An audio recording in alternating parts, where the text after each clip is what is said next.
Hello, my name is Hassan. Welcome to my third tutorial, and this one is on reflections part 1.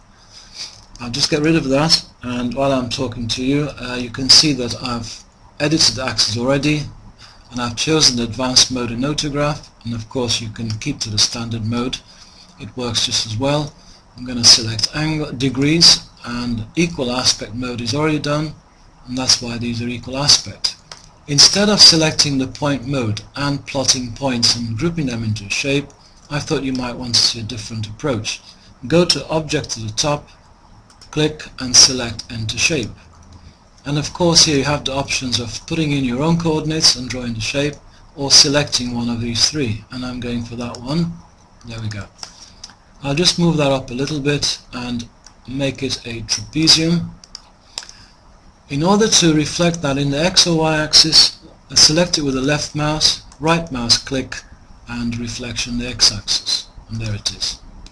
You can then reflect the object in the Y axis or the image, depends on what you want to do. I'm going to select the image with the left mouse, right mouse click, and reflection on the Y axis. Now you can then ask the question, which points on the images correspond to that one there, and then show them. Okay, you can also move that around, but not the images. You can move the object and the images move with it. You might also want to ask which single transformation would take you from the blue shape to the green one, if they've covered the topic. Okay, now we want to reflect that in vertical lines other than the X and Y axis. That's the next thing, so I'm going to get rid of these two, although you needn't do that.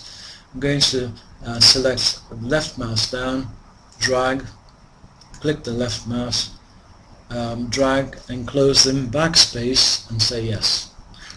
Excuse me.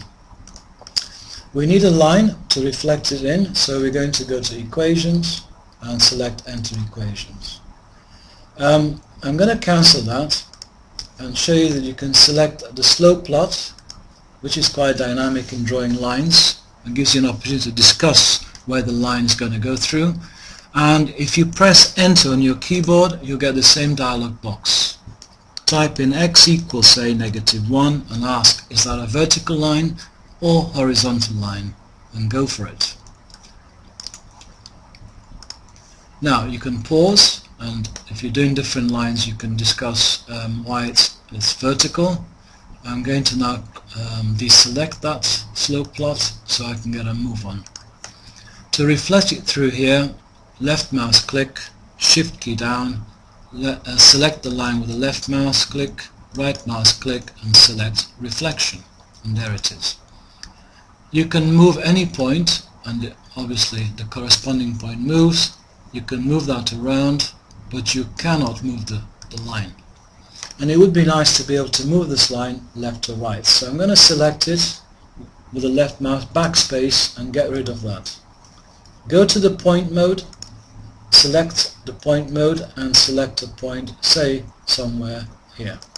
Right mouse click and choose vertical line. Click anywhere outside. Select the object with the left mouse click and shift key down, select the line, right mouse click, and choose reflection. Click anywhere outside, select the point, and with your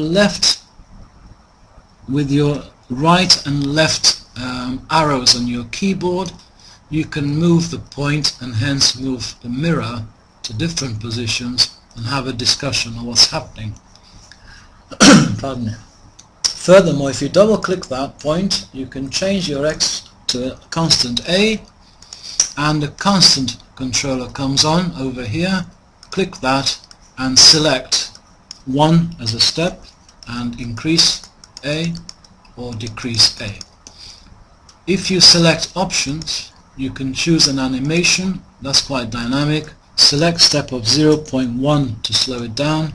Say 0 to 5. You can go from -3 to 5, or keep it at 0 and press play. Time is running out, and that's quite dynamic, and you can pause at any point and reflect on what's happening. Thank you very much for watching. I hope you found it useful. Until the next video, take care.